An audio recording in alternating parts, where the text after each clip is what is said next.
puso at adya mo kami sa lahat ng masama amin. Aba, Ginoong Maria, napupuno ka ng grasya, ang Panginoong Diyos ay sumasa iyo. Bukod kang pinagpala sa babaeng lahat at pinagpala ka naman ng iyong anak na Jesus. Santa Maria, Ina ng Diyos, panalangin mo sa kami kasalanan. Malapit na. Susunod na lang ako. Aba, Ginoong Maria, Tatawagan na lang kita, mama. Mami.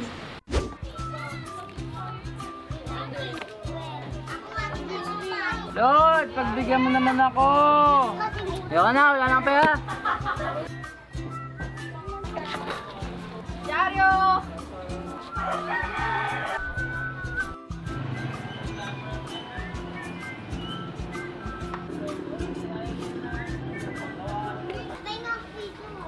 Pre, Mikay, ginagawa mo dyan? Ano naman? Ilang beses ko ba sabihin sa'yo, hindi na ako si Mikay ngayon? Ako na ngayon si Makoy. M-A-K-O-Y! Makoy! Ano ba kasing ginawa mo? At late ka. Si Mother kasi, banal-banal lang peg. Nag-grocery lang naman. What? Nag-grocery ka? So boring nga eh. Wait mga sis. Mag-artista na ako. Gusto niyo bang kunin ko kayo maging PA? PA? Yes! Sige pa. Oh wait! By the way, kailangan ko nang umalis kasi alam mo na, kailangan ko umuwi. Sama ka? Tara. Go! Tara ka! Bye.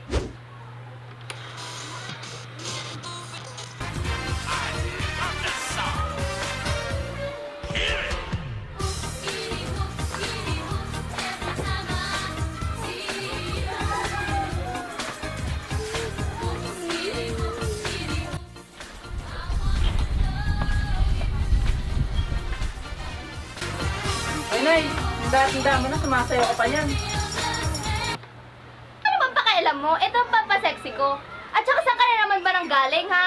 Nagtong-its ka na naman. Ano namang ginawa mo buong gabi? Inumaga ka na ng uwi. Nay naman, At saka nahanap mo na ba yung lola mo? di pa. Aba, wag mong kakalimutan. Ikaw ang dahilan kung bakit nawala ang lola mo. Gutom na ako, ano bang ulam? Kumain ka na lang doon. Kanina pa nga doon kumakain yung kapatid mo.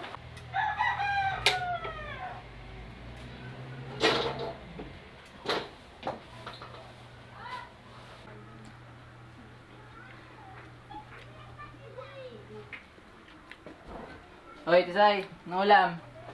Ay, wala na. Naubos ko na eh. Nanto pa. Kanin na naman? Ayos na. Ay, tang-ina! Tagal mo kasi.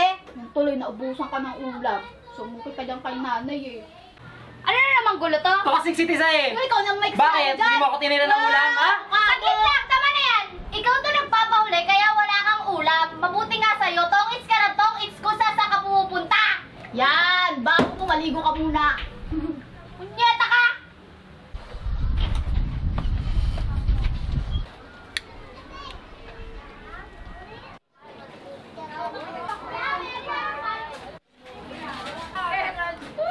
Kalimos po. Wala akong pera.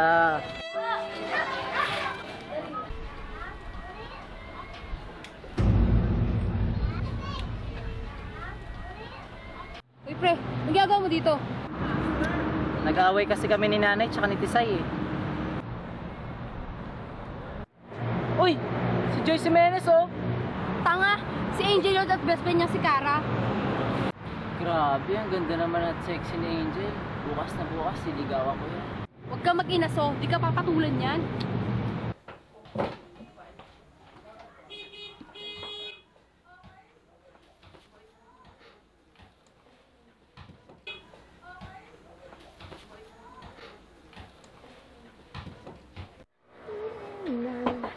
Angel! Sino yan? Angel!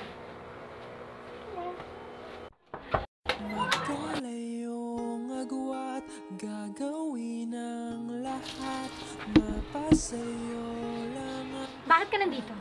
Andito ako para manligaw. Ikaw? Manliligaw? Tatapatin na kita ba sinira? Unang-una, hindi kita type. Sorry. At pangalawa, ang pangit mo kaya. Sa'yo na yan.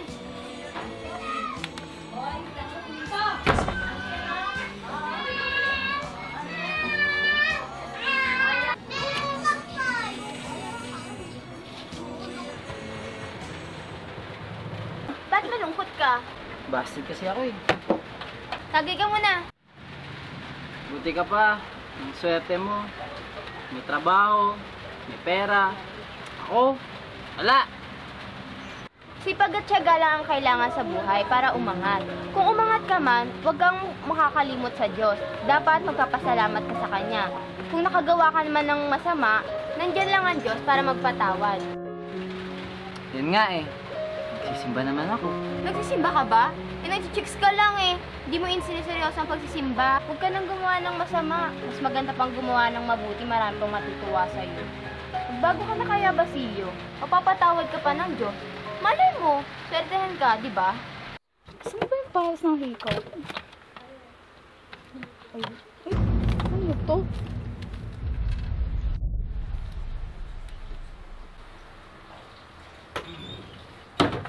Lord, patawad. Pagkat ako'y makasalanan. Hoy! Say, ano yan? Baka ikaw! Ano to? Ikaw! Nangingialam ka ng gamit na may gamit. Adik! Adik? Ha? Anong adik? Ha? Sinong adik ngayon, ha? Anong adik?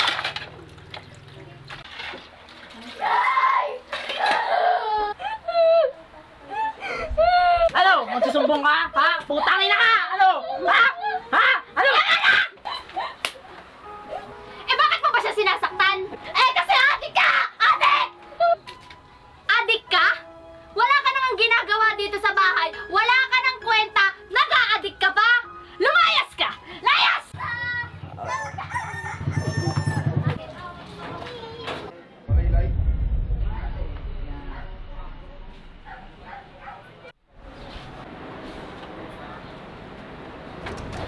Tulong! Magnanakaw!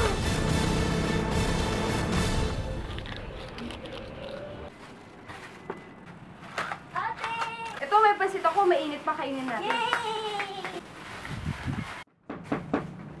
Sino yan? May nakapagturo, ikaw ang nagtakaw kanina. Huwag ka na magkaila. Sumama ka na sa presinto. Teka! Ate! Ate! Uy! Sige na! Hoy! Bukas mo. Nagnakaw ko. Parang araw pag-iiray sa mga mali yung ginawa ko. Nakakatawa. Hoy, babae! Bakit mo sa akin inaagaw si Richard? Wala akong inaagaw sa'yo. Siya ang lumapit sa akin. Sinungaling ka! Oh, cut! Break muna tayo. Ating maganda pa, gusto. Iyo, doon ka nga, wala akong pera. Ganda-ganda mo, pangit man ugali mo. Ate, palimus ko. Sensya ka na. Yan ang single ako ngayon. Salamat po. Ay nako, kaplastikan lang yan. Halika na nga. Pumunta na yung dressing room. Talaga na ayos mo ngayon. Upo ka na dyan, magpahinga ka na. My goodness! Ano ba kailangan mo? Ang face Nasaan na ba? ko. Abot na ng powder ko. Kasi sandali lang sis ha, napin po. Yung blush on pa ha. Sis, ito ba yung lipstick? Ito na sis. Hindi yan, yung isa. Dali. Wait lang sis ha. Sandali lang. Oo. Hanapin ko lang. Sis, ito na lang ha. Wala talaga kasi ako mahanap eh. Okay naman siya. O, bagay naman Ano eh. ba? Hindi naman ito yung ginagamit ko eh. Ano ba yan?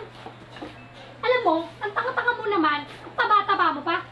Alam mo naman kung ano yung ginagamit ko, di ba? Eh, kita mo tong kilay ko, mas mataas pa yan kaysa sa IQ mo. Tandaan mo, PA ka lang dito at artista ako. Sumusobra ka na! At ikaw, ha? Sumusobra ka na! Ang yabang-yabang mo na! Ha? At ikaw, ha? Tama na yan! Sama-sama kayong lahat! Kayo, mga walang kwenta kayong kaibigan! Wala kayong utang na loob! Lumayas nga kayo dito! Eh di na layas!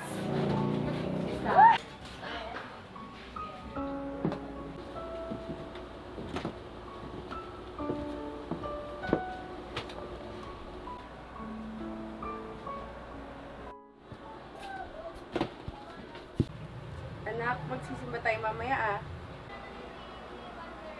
Ay, tama, mami. Para masuot yung bago kong damit, yung bago kong relo, bagong sandals at saka yung bagong perfume. Nak, magsisimba tayo para magpasalamat, humingi ng tawad at hindi para ipagyabang ang mga bago mong gamit. Kayo na lang, nawala na ako ng gana.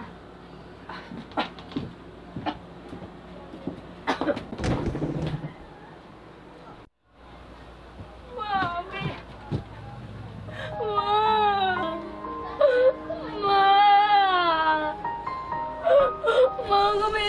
Sorry anak kung nilihim ko sa iyo ang sakit ko. Kaya kitang mag-alala sa akin. Ang lahat ay may dahilan. Ang lahat ay may patutunguhan. Di ka na nagsisimba, nagdadasal tulad ng dati.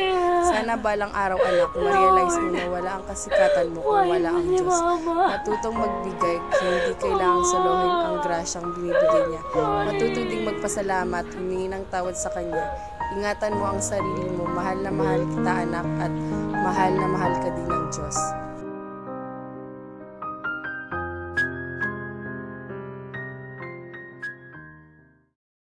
Oh sis, ano nangyari dyan? Hindi ko nga alam sis pero ang sakit niya. Ano ka ba sis? Kulang lang yun sa lamas. Ano ka ba? Sis, seryoso.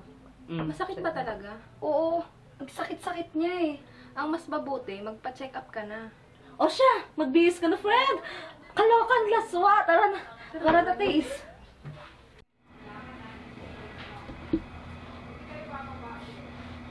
Miss Cara, ayon sa findings, meron kang stage 1 breast cancer.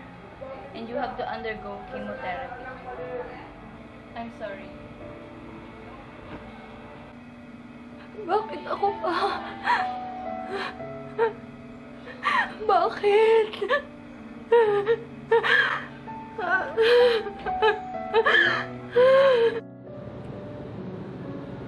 Huwag mong sisihin ang Diyos.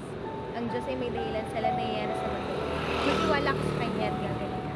Halika, sumama ka at ipapakilala ka sa Kanya.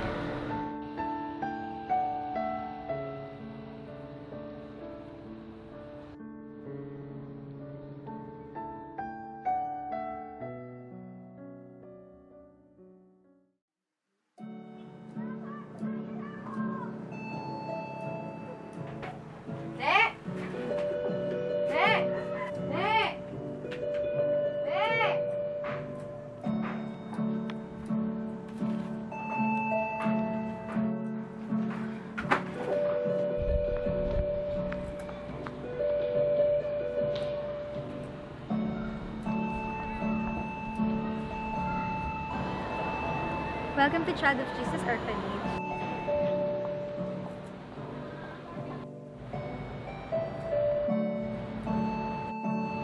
At yun ang buhay ng 4 na tao na pinagpupulot-pupulot ng Diyos. Miss na po kita. Hindi ko siguro nakilala ang Diyos. Hindi ko rin makikita si Lola. Salamat at napatawad ako ni Inay at ni Tisay. Salamat na nakalala na ako. Ang sarap sa pakiramdam na napagbagong buhay na ako. Makakasama ko na ulit ang kapatid ko. Na-realize ko na mali ang ginawa ko. Hindi dapat sisihin ang Diyos dahil tayo ang nagmamaneho ng ating buhay. Hindi lahat ng bagay ay nasusukat ng kasikatan, kundi sa dami na nagmamahal at nagpapahalaga sa iyo. Ang buhay ay bigay ng may kapal na dapat pagkaingatan at pahalagahan. Ang masayang buhay ay hindi makakamit ng katanagan o ng kayamanan. Ang buhay ay may simula at may katapusan. Ang buhay ay hindi pwedeng takbuhan o takasan. Kailangan harapin upang malampasan. Tama, pagpatawad ang Diyos.